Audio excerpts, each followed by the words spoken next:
ওয়াইলুল লিল মুতাফফিফিন।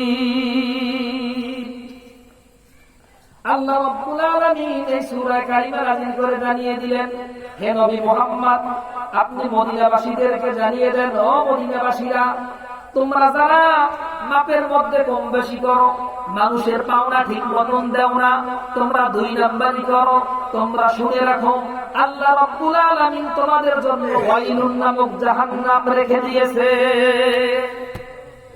সুতরাং এই আয়াত দ্বারা কি বুঝা গেল? যে মানুষকে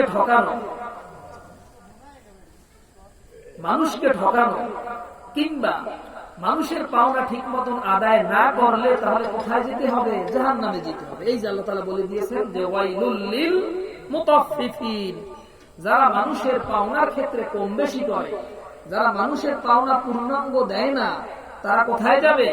জাহান্নামে যাবে। এখন জাহান্নামের মধ্যে কয়েকটি ধাপ রয়েছে, স্তর রয়েছে। আচ্ছা বলুন তো, দুনিয়ায় আমরা জেলখানা দেখছি না? এখন জেলখানার মধ্যে আসামি যদি অনেক ভয়ঙ্কর হয়, তার শাস্তির, তার রাখার জায়গাটা অনেক ভয়ঙ্কর হয়, তাই না? তো জাহান্নামের মধ্যে এরকম অনেক স্তর থাকবে। তো এখানে একটি স্তর নাম হলো ওয়াইলুন। ইবনে আব্বাস রাদিয়াল্লাহু তাআলা আনহু তিনি বর্ণনা করেন যে ওয়াইলুন নামক জাহান্নামটি হলো জাহান্নামের একেবারে তলদেশের জায়গা, যেই জায়গার মধ্যে আগুন খুব বেশি থাকবে। আল্লাহ হাবিব সাল্লাল্লাহু আলাইহি ওয়াসাল্লাম জাহান্নামকে তুলনা দিয়েছেন এরকম, আমরা যেরকম রুটি বাজার, তন্দুরি বাজার, বড় চুলা দেখেছি, ভিতরের জায়গাটা অনেক গভীর, মুখটা অনেক ছোট, তাই না? তো আল্লাহ হাবিব বুঝাইতে চাচ্ছেন এইটা যে জাহান্নামের ধরনটা হবে এরকম, মুখটা ছোট, ভিতর অনেক গভীর। সুতরাং তো ইবনে আব্বাস বলেন, যারা মানুষের পাওনা ঠিক মতন দিবে না, যারা মানুষের পাওনার ক্ষেত্রে বাটপারি সিটারি করবে, আল্লাহ রাব্বুল আলামিন তাদেরকে ধরে এই ওয়াইলুন নামক জাহান্নামে দিবে। আর ওয়াইলুন নামক জাহান্নামটা কেমন হবে? অন্য জাহান্নামের মতো নয়, এই জায়গাটা খুব ভয়ঙ্কর হবে। এবার বুঝে আসছে? এবার আসুন, এই সূরায় নাজিল হওয়ার 1 নাম্বার কারণ ছিল এইটা। এরপরে যখন এই সূরা কারিমা নাজিল হলো, তাফসীরের কিতাবের মধ্যে লেখেন, এরপর থেকে মদিনাবাসীরা এই পরিমাণে ভালো হয়ে গেল, আজ পর্যন্ত দুনিয়াবাসী এই মদিনাবাসীর পর্যন্ত মদিনাবাসীর মতন আর পশ্চিম কেনেও কোনো লোক উপহার দিতে পারবে না। ওনারা এরপর থেকে এই পরিমাণে শুধরিয়েছেন, নিজেদেরকে এই পরিমাণে সংশোধন করে নিয়েছেন। ওনারা আমরা এখনো শুনেছি, ওখানে যারা কাজবাজ করে আপনাকে দৈনন্দিনের টাকা দৈনন্দিন দিবে, মাসব্যাপী দিবে না।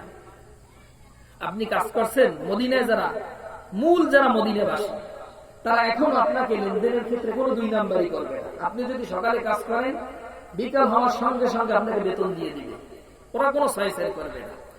এই আয়াতে কারিমা নাজিল হওয়ার পর থেকে তারা এতটা শুদ্ধ হয়েছে, এতটা ভালো হয়েছে যে সমস্ত দুনিয়াবাসী মিলে ওনাদের মতন লোক উপহার দিতে পারবে না। আল্লাহ রাব্বুল আলামিন এটা করে আমাদেরকে বুঝাইতে চাচ্ছেন এটা যে, হে লোকেরা, পরবর্তী জামানার উম্মতেরা, মদিনাবাসীরা যেরকম তারা নিজেদের লেনদেনের ক্ষেত্রে খুব শুধরিয়েছে, নিজেদেরকে শুদ্ধ করে নিয়েছে, তোমাদেরও কর্তব্য হচ্ছে এটা, তোমরাও তোমাদের লেনদেনের ক্ষেত্রে মদিনাবাসীদের মতন সংশোধন হয়ে যাও। এই গেল 1 নাম্বার ব্যাখ্যা। 2 নাম্বার ব্যাখ্যা হলো এটা, আল্লাহ হাবিব সাল্লাল্লাহু আলাইহি ওয়াসাল্লামের জামানায় তিনি যখন মদিনায় গেলেন, মদিনায় যাওয়ার পরে এক ব্যক্তি ছিল, ওই ব্যক্তির নাম ছিল আবু জুহায়না। কি নাম? আবু জুহায়না। এই আবু জুহায়নার কাছে 2টা পাত্র ছিল। কয়টা? 2টা পাত্র ছিল। কিন্তু আবু জুহায়না করত কি, এই 2 পাত্রের মধ্যে অবস্থাটা এমন ছিল, উনি একটা পাত্র ছিল এইরকম, তার নিচের থেকে ছিল খোদলা, যেটা আমাদের গ্রাম্য ভাষায় কি বলে, খোদলা। আর একটা পাত্র ছিল এরকম, নিচ ছিল স্বাভাবিক। অর্থাৎ বুঝাইতে চাচ্ছেন এইটা পাত্র 2টা দেখতে একরকম, কিন্তু একটা পাত্রের মধ্যে মাল বেশি ধরত, আর একটা পাত্রের মধ্যে মাল কম ধরত। সমস্যাটা কি ছিল? আবু জুহায়না তিনি মদিনার মধ্যে গম ব্যবসায়ী ছিলেন।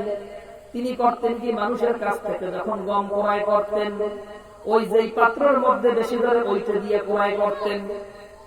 আপনারা যারা এখানে মুরব্বী টাইপের আছে, আগে দেখবেন আমাদের জামানায় আগে পুরা দিয়ে চাউল মাপা হইতো, তাই না?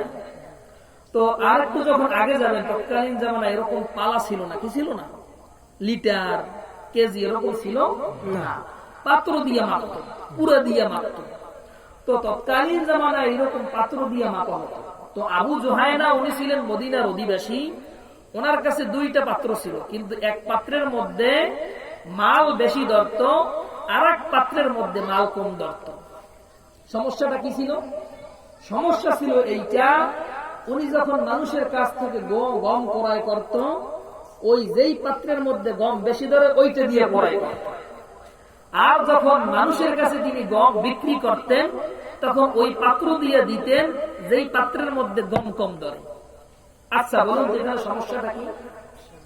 কি সমস্যা? এখানে সমস্যাটা হলো এই, অন্যের পাওনা ঠিক মতো না দেওয়া, তাই না?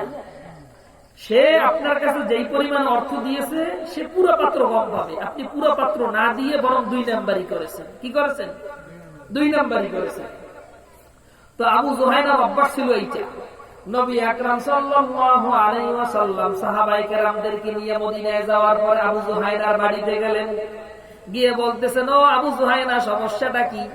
তোমার ব্যাপারে সূরা কেন নাযিল হইল? তুমি নাকি মানুষের, কেননা আল্লাহ হাবিবের কাছে তো সবগুলোই জানা ছিল। সমস্যাটা কি? তুমি তো মানুষকে যখন লেনদেন করো, এই লেনদেনের ক্ষেত্রে তুমি বারবারই 2 নাম্বারই সিটারি করো। তুমি একজনকে যখন মেপে দাও তখন বেশি রাখো, আর যখন মানুষের কাছে মাল যখন দাও তখন কম কম দাও। তুমি অন্যের পাওনার ক্ষেত্রে তুমি 2 নাম্বারই বাটপারি করেছো। আল্লাহ রাব্বুল আলামিন আমার উপর আয়াতে কারিমা নাযিল করে জানিয়ে দিলেন, তুমি এরপর থেকে আর কোনোদিন 2 নাম্বারই বাটপারি করবে না। এরপরে নবী আকরাম সাল্লাল্লাহু আলাইহি ওয়াসাল্লাম এই সূরা তেলাওয়াত করে শোনাইলেন, ওয়াইলুল লিল মুতাফফিফিন আল্লাযীনা ইযা তালু আলান নাসি ইস্তাওফুন ওয়া ইযা কালুহুম আও ওয়াজানুহুম ইউখসিরুন।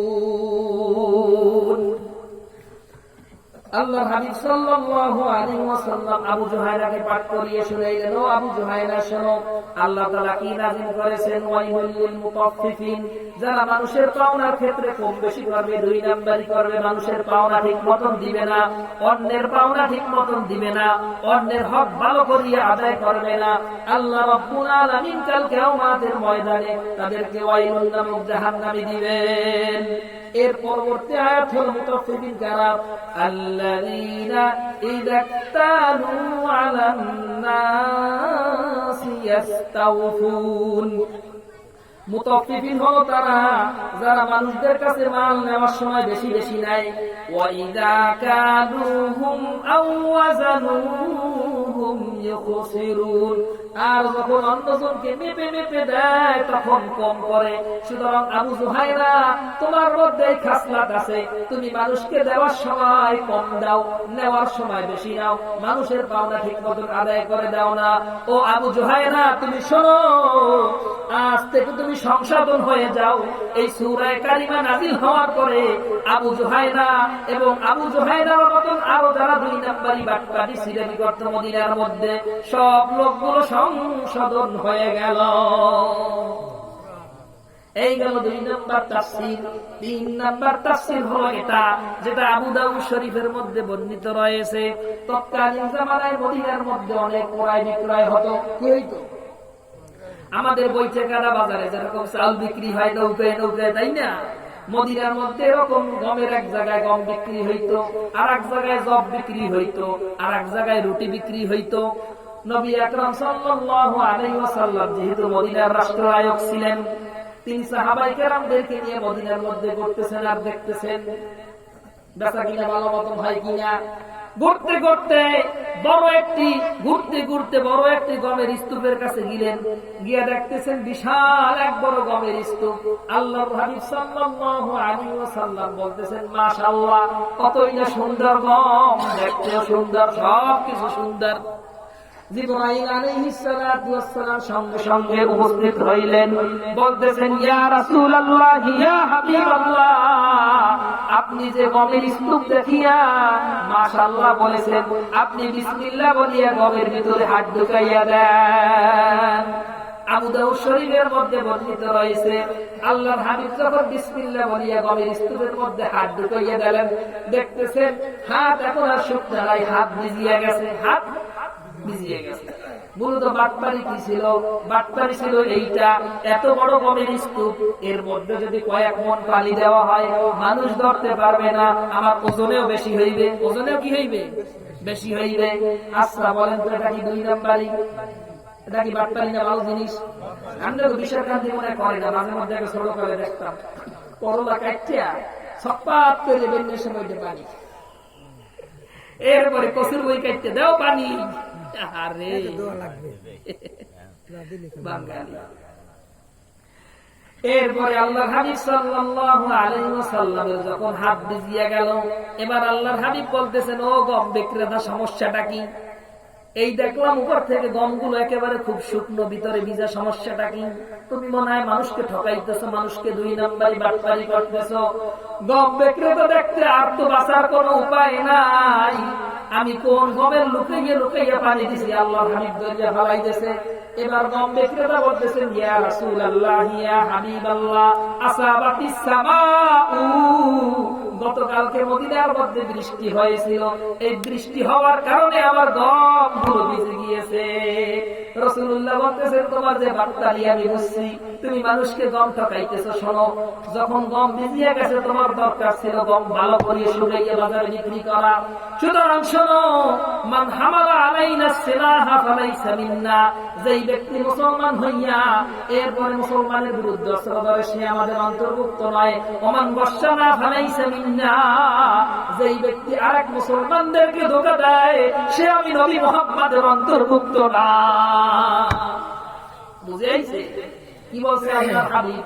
যে মান গশশানা ফালাইসা মিন্না, যার একজন মুসলমানকে ধোঁকা দেয় সে আমার পশ্চিমকালেও দলভুক্ত না, সে মুসলমান হতে পারে না।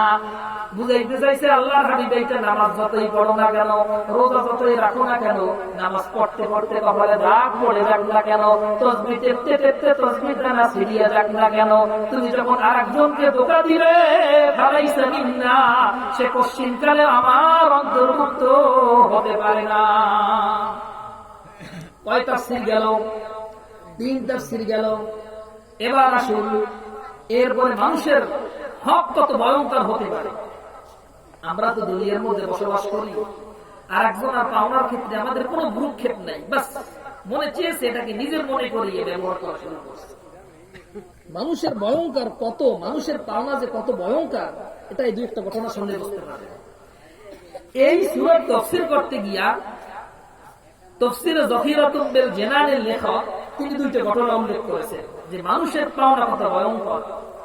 শায়েখ আব্দুল কাদের জিলানী রাহিমাহুল্লাহু তাআলা তিনি তার কিতাব বুনিয়াতুত তালিবিনের মধ্যে বর্ণনা করেন,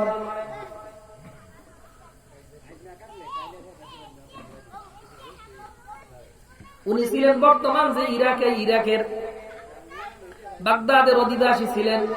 ওনার জামানায় সবচেয়ে বড় একজন বুজুর্গ ছিলেন, পিছনের মধ্যে অনেক লোক তার পিছে পিছে চলতো, অনেক মুরিদান ছিল।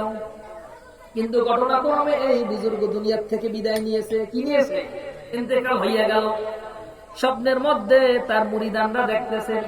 মুরিদানরা জিজ্ঞাসা করলেন, হুজুর, ইরাকের মধ্যে আপনার সম্মান কম ছিল না, শতে শতে মানুষ আপনার পিছন দিয়ে চলত, আপনার কোনো কমতি ছিল না, বলুন আল্লাহ রাব্বুল আলামিন আপনার সাথে কেমন ব্যবহার করেছে? দুনিয়ার মধ্যে বসে আপনার কোনো সম্মানের কমতি ছিল না, আপনি খুব একদম প্রসিদ্ধ মানুষ ছিলেন, আপনার সম্মানের কোনো কমতি ছিল না, কিন্তু ইন্তেকালের পরে আল্লাহ রাব্বুল আলামিন আপনার সাথে কেমন ব্যবহার করলেন? মওয়াতের পরে কি আপনার এরকম সম্মান আছে? বুঝেন না কথা? ইরাকের মধ্যে আপনার এত সম্মান, এখন মওয়াতের পরে কি হুজুর আপনার কি এই পরিমাণে সম্মান আছে? আল্লাহ তাআলা কি আপনাকে এই পরিমাণে মর্যাদা দিয়েছে? এবার বুজুর্গ ডাক দিয়ে বলতেছেন, শোনো বাবারা, আমি তো ইরাকের মধ্যে সবচেয়ে প্রসিদ্ধ ব্যক্তি ছিলাম, আমার সম্মানের কোনো কমতি ছিল না, আমার পিছনে লোকেরও কোনো কমতি ছিল না, আমার সুখ্যাতি কোনো কমতি ছিল না, সবকিছু ছিল। কিন্তু আফসোসের বিষয় হলো আমি যখন দুনিয়ার থেকে এখানে চলে আসলাম, আল্লাহ রাব্বুল আলামিন আমাকে মোহাম্মদ দিয়ে দিয়েছে। আমি এরপরে আমার সবকিছু হিসাব নিকাশ সহজ হলো। আমি যখন আস্তে আস্তে জান্নাতের কাছে গেলাম, জান্নাতের দারওয়ান আমাকে বলল, যাও, তুমি এখন আর জান্নাতে প্রবেশ করতে পারবে না। আমি জিজ্ঞাসা করলাম কারণটা কি? আমার তো সবকিছুই ঠিকঠাক ছিল। এবার জান্নাতের প্রহরী ডাক দিয়ে বলে, ইস্তাতাই বরাতাম মিন জারিকা ফালাম তুরাদ্দিহা। ও বুজুর্গ ব্যক্তি, ইরাকের মধ্যে তোমার সব কিছু ছিল, সম্মান ছিল, মান ছিল, আমি কথা বিশ্বাস করি, কিন্তু শোনো, তুমি ঘটনাক্রমে ইস্তাতাই বরাতাম মিন জারিকা, তুমি তোমার প্রতিবেশীর কাছ থেকে একটি সুই দাঁড় এনেছিলে। কি করেছিলে? একটি সুই দাঁড় এনেছিলে। কেন? খাতা সেলাই করার জন্য। তুমি এই সুইটা আনার পরে আর তুমি সুইয়ের মালিকের কাছে সুই ফেরত দাও নাই, তুমি নিজের মনে করিয়া রাখিয়ে দিয়েছো, তুমি অন্যের হক মেনেছো। সুতরাং এই হক যতক্ষণ পর্যন্ত আদায় তুমি না করিবে, ততক্ষণ পর্যন্ত তুমি বুজুর্গ যত বড়ই হও না কেন জান্নাতে যেতে পারবে না। এবার আসুন, একটা সুইয়ের কারণে জান্নাত যদি বরবাদ হতে পারে, জাহান্নামে যদি যেতে হয়, এত বড় বুজুর্গ আপনার আমি কি করছি? একটু হিসাব লাগান তো, মনে মনে লাগান, আবার জোরতে জোরতে গেলে মানিজ্যের প্লাস্টিক হয়ে যাবে। এই গেল 1 নাম্বার ঘটনা। 2 নাম্বার ঘটনা হলো এরকমই। এই ব্যক্তিরও বাড়ি ছিল মাদায়েনে। এই ব্যক্তির অবস্থা ছিল এরকম, সবকিছু ভালো ছিল। ওনাকে পাশের বাড়ি দাওয়াত করেছে, উনি দাওয়াত খাইতে গেছে। দাওয়াত খাওয়ার পরে এরপরে দাঁতের মধ্যে গোস্তের টুকরা রয়েছে। এখন গোস্তের টুকরা সারান লাগবে না? সারান লাগবে। আরব রাষ্ট্রে তো আমাদের মতন নারিকেল গাছ নাই, তা জানেন? হ্যাঁ, আমাদের মতন নারিকেল গাছ নাই। উনি আস্তে আস্তে দেখতেছেন ছোট একটা গাছ, ওই গাছটাকে তিনি ছিঁড়ে দাঁত খুঁজছে, ওখান থেকে গোস্তের টুকরা বের করেছে। এখন মাসালা হলো এই যেমন মাঠের মধ্যে কতগুলা ঘাস, একটা হলো গাছ আর একটা ঘাস, বুঝেন না? গাছ বয়াকার গাছ, এটা হলো যেমন নারিকেল গাছ, অন্যান্য গাছ। এটার বিধান হলো যেই ব্যক্তি রোপণ করবে তার মালিক হলো সে। এখন এইটাকে ব্যবহার করতে হলে মালিকের কাছ দিয়ে অনুমতি আনা লাগবে। আর এই ধরনের যে গাছ যেটা গরু ছাগলে খায়, যেটাকে রোপণ করে নাই, আপনা আপনা হয়ে বসে, এটার মাসালা হলো এটা মালিকের অনুমতি ছাড়া নেওয়া যায়। কিন্তু আপনি যদি এমন একটা ছোট একটা সুপারি গাছ, তাই না, এখন এখান থেকে একটা ডাল আপনি সেরতে পারবেন? হ্যাঁ, সেরতে হইলে মালিকের অনুমতি লাগবে। এখন এই বুজুর্গ ব্যক্তি এই গাছ ছিটিয়া এরপরে গোস্তের টুকরো বের করলো। এর অবস্থাটা এমন হলো, যখন জান্নাতে গেল, জান্নাতের প্রহরী বলতেছে, ও ভাই, বেশ ভালো কথা, তোমার সবকিছু ঠিকঠাক আছে। তুমি যখন দুনিয়ার মধ্যে ছিলা, তুমি এক ব্যক্তির গাছের চারা ভেঙেছো, এই গাছের মালিক তুমি ছিলা না। তোমার এই গাছের যতক্ষণ পর্যন্ত তুমি ক্ষতিপূরণ না দিতে পারবে, ততক্ষণ পর্যন্ত তুমি জান্নাতে প্রবেশ করতে পারবে না। এটা কাছে বলা। এবার বুঝলেন অবস্থাটা, মানুষের পাওনা কত ভয়ঙ্কর হতে পারে।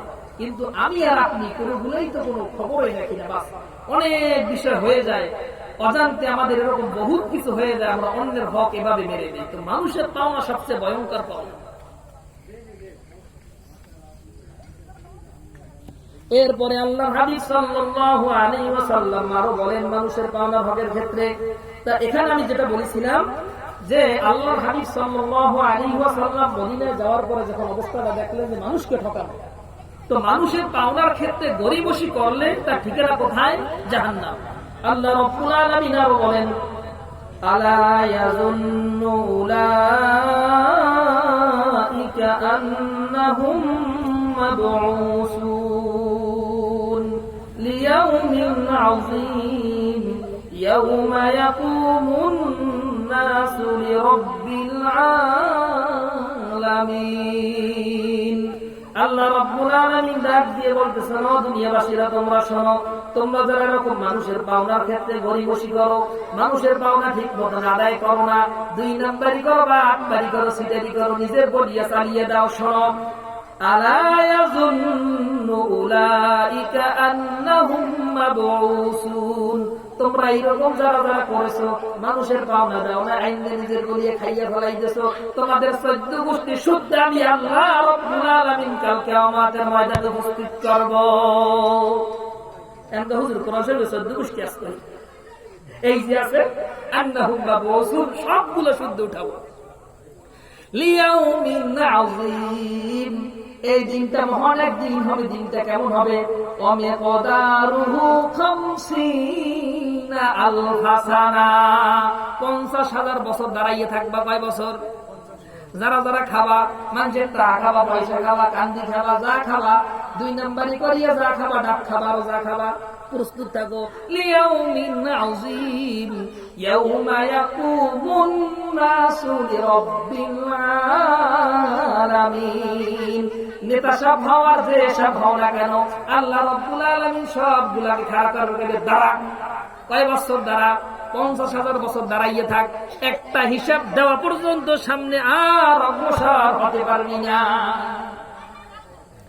এবার আসুন, মানুষের পাওনা যারা, মানুষের যারা হক মারিয়ে খায়, এদের অবস্থাটা কেমন হইবে? একজনের পাওনা আপনি দেন নাই, কি করলেন? দেন নাই, ইচ্ছা মতো লাইনে ভাঙ্গে খাইছেন, অবস্থাটা কেমন হবে?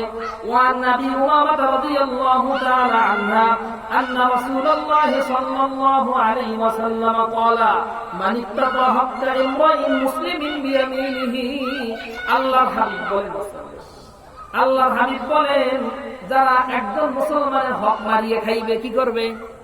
একজন মুসলমানের হক মারিয়ে খাইবে, ফাকাদ আওজাবাল্লাহু লাহুম নারা, আল্লাহ রাব্বুল আলামিন তার জন্য জাহান্নাম ওয়াজিব করে দিবেন। ওয়া হারামা আলাইহিল জান্নাতা, আল্লাহ রাব্বুল আলামিন তার জন্য জান্নাতকে হারাম করে দিবেন। এখন মজলিসে কে কে আছে? হুজুর আমি জান্নাত না চাই, জাহান্নাম চাই। কে কে আছে? জান্নাত জাহান্নাম চান না? তাহলে না চাইলে কি করতে হবে? মানুষের পাওনা মাইরে খাওয়া যাইবে না। যদি অজান্তে যদি হয়েও যদি থাকে, সেটাকে নিয়ে পরিশোধ করতে হবে এবং হাতটাও ধরিয়া মাফ চাইয়ে আসতে হবে যে ভাই ভুলবশত হয়ে গিয়েছে, মাফ করে দেন। বুঝলেন না? এরপরে আল্লাহর হাবিব আরো বলেন, ফাকাদ আওজাবাল্লাহু লাহুন নারা, যদি কোনো ব্যক্তি আরেকজন ব্যক্তির যদি পাওনা যদি মেরে খায়, ফাকাদ আওজাবাল্লাহু লাহুন নারা, আল্লাহ রাব্বুল আলামিন তার জন্য জাহান্নামকে ওয়াজিব করে দিবেন। ওয়া হারামা আলাইহিল জান্নাতা, আল্লাহ রাব্বুল আলামিন তাকে আর পশ্চিমকালেও জান্নাত দিবেন না। হাজির শুনতে পারবে যে হায় আজীবন কত তবজি পড়ছি, কত সালাতুল হাজাত করছি, নামাজ পড়তে পড়তে পড়তে পড়তে কপাল এখন কি হয়ে গেছে? আরে পাইলের কালির মতন হয়ে গেছে। এখন যখন কালকে আমাদের ময়দানে যাইবে, সব খালি কে? আমি জাহান্নামে যাবো। জীবনে মাদ্রাসা করছি, মসজিদ করছি, মাহফিল করছি, কত কিছু করছি, মাহফিলে কত টাকা দান করছি, সমস্যা কোথায়? সমস্যা হলো ওই পাশের বাড়ির থেকে তুমি অল্প একটু জিনিস মারিয়ে খাইছালা, একটা রানীকের গাছ মারিয়ে খাইছালা।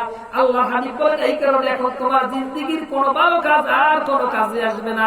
ফাআউজাবাল্লাহু লাহুন নারা, আল্লাহ রাব্বুল আলামিন তোমার জন্য জাহান্নাম ওয়াজিব করে দিবেন। ওয়া হারামা আলাইহিল জান্নাতা, আল্লাহ রাব্বুল আলামিন তোমার জন্য জান্নাতকে হারাম করে দিবেন।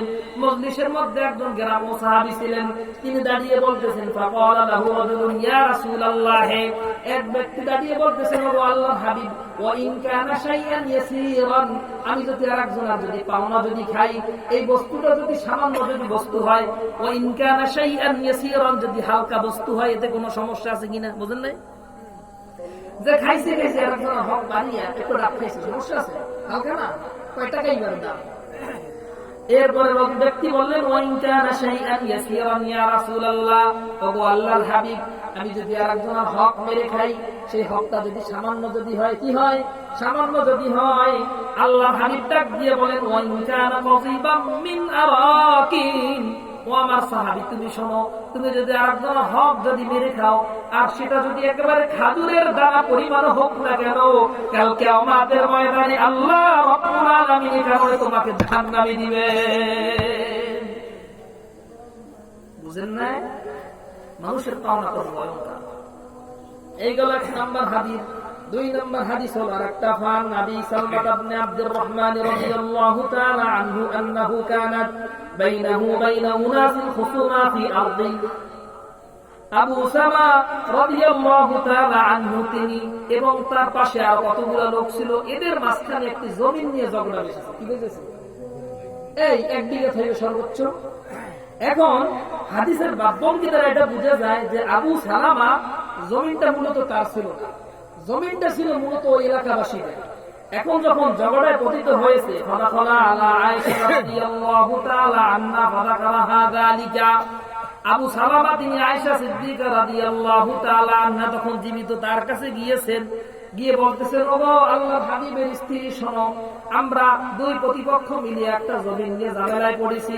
আমি দাবি করি জমিনটি আমার, আর এলাকার মানুষ দাবি করে জমিনটি হলো তাদের, আপনি ফয়সালা দিয়ে দেন। আয়েশা সিদ্দিকা রাদিয়াল্লাহু তাআলা আনহা তিনি বললেন, ইয়া আবা সালামা ইজতানিবিল আরদা, ও আবু সালামা তুমি আরেকজনের জমিন তুমি জোর করিয়ে আনিও না, অন্যের তুমি জমিন মারিয়ে খাইও না, অন্যের তুমি হক মারিয়া খাইও না। কেন? ফাইন্না রাসূলুল্লাহি সাল্লাল্লাহু আলাইহি ওয়াসাল্লাম ক্বালা মান যুলিমা ফি শিবরিন তুবিকাহু মিন সাবিআউদিনা। আল্লাহর হাবিব বলেছেন, যদি কোনো ব্যক্তি কাহারো যদি 1 বিঘা জমিন যদি জোর করিয়ে খায়, 1 বিঘা জমিন যদি হক মারিয়ে খায়, কাল কিয়ামতের ময়দানে আল্লাহ রাব্বুল আলামিন তাকে 7 আসমান পরিমাণ জমিনের মধ্যে পেঁচাইয়া তাকে জাহান্নামে দিবে। খাইবে না জমি। আমাদের এলাকার একজন লোক ছিল, নাম করব না, বেচারি মনে মারা গেছে না জীবিত আছে জানিও না।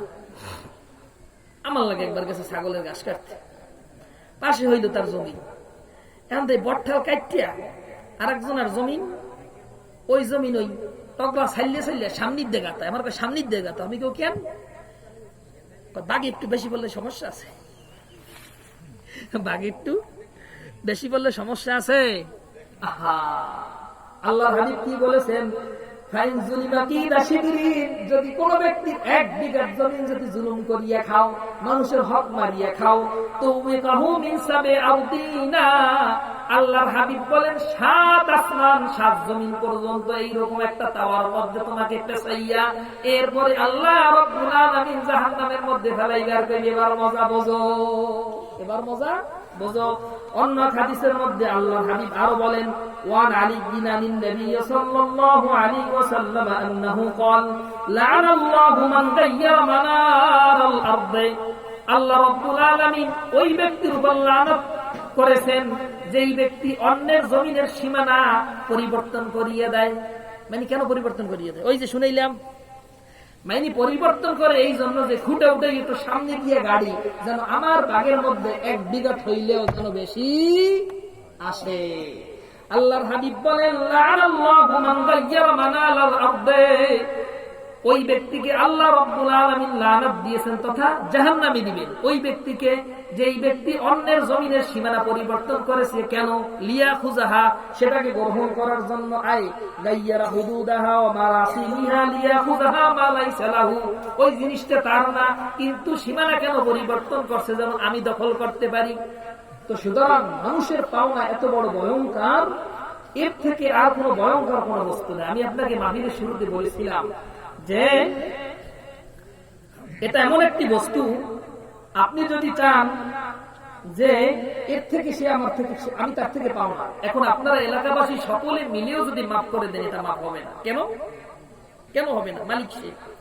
এ যতক্ষণ পর্যন্ত আপনাকে মাফ না করবে ততক্ষণ পর্যন্ত ক্ষমা হবে না। কাল কিয়ামতের ময়দানে এরকম ভয়াবহ অবস্থা হবে যে দেখবে, হায় কত কিছুই না আমল করেছি, সব কিছু বরবাদ হয়ে যাবে। পাওনাদার আসবে, এসে বলবে, হে আল্লাহ, আমি দুনিয়ার মধ্যে মাজলুম ছিলাম, আমি দুনিয়ার মধ্যে অসহায় ছিলাম, এ ক্ষমতাবান ছিল, আমার জুলুম করিয়া আমাকে কি করছে? আমার জুলুম করিয়া আমার সে পাওনার মধ্যে সে কম বেশি করেছে, আমার জমিন দখল করেছিল, আমার থেকে 1 হাত জমিন নিয়েছে, এখন আমি তার মূল্য চাই। মূল্য কি দিয়ে দিবে? দুনিয়ার মধ্যে যদি আটকা পড়েন, তাই তো মামুর কাছে ফোন দেওয়া যায়, খালুর কাছে ফোন দেওয়া যায়, নেতাজির কাছে ফোন দেওয়া যায়। ওখানে কোনো নেতা আর মামু খালুতে কোনো কাজ হবে না। আল্লাহ রাব্বুল আলামিন ডাক দিয়ে ফেরেশতাদেরকে বলবেন যে দেখো এই হাদিসের মধ্যে কি আছে, দেখে বলবেন ও আল্লাহ বহুত পাওনা আছে, অনেক কিছু নেকি রয়েছে। এরপরে আল্লাহ রাব্বুল আলামিন বলবেন যে ঠিক আছে শোনো, যেহেতু সে এখন 1 বিঘা জমিনের মূল্য চাই, মূল্য কি দিয়ে দেবা? মূল্য এইটা দিয়ে দাও, ওই বুজুর্গ ব্যক্তির আমল নামায় যত আমল আছে সবগুলো ওই এক ব্যক্তি হাতের মালিকের আমল নামায় দিয়ে দাও, আর ওনার যত অপরাধ আছে সবগুলো হাজি সাহেবকে দিয়ে দাও। এখন হাজি সাহেব সোজা রাঙ্গা বাগানের ভাত খাইবে, আর ওই যে আপনার বাড়ির পাশে অসহায় ছিল সে সোজা জান্নাতে চলে যাবে। কেন? ওই যে হক মেরে খেয়েছে। তাই শেষ।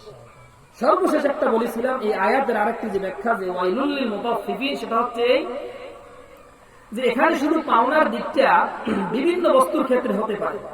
যেমন মানে আল্লাহ তাআলা কি বলেছেন যে ওয়াইলুল লিল মুতাফফিফিন, যারা মানুষের পাওনার ক্ষেত্রে কমতি করে তারাই জাহান্নামে যায়।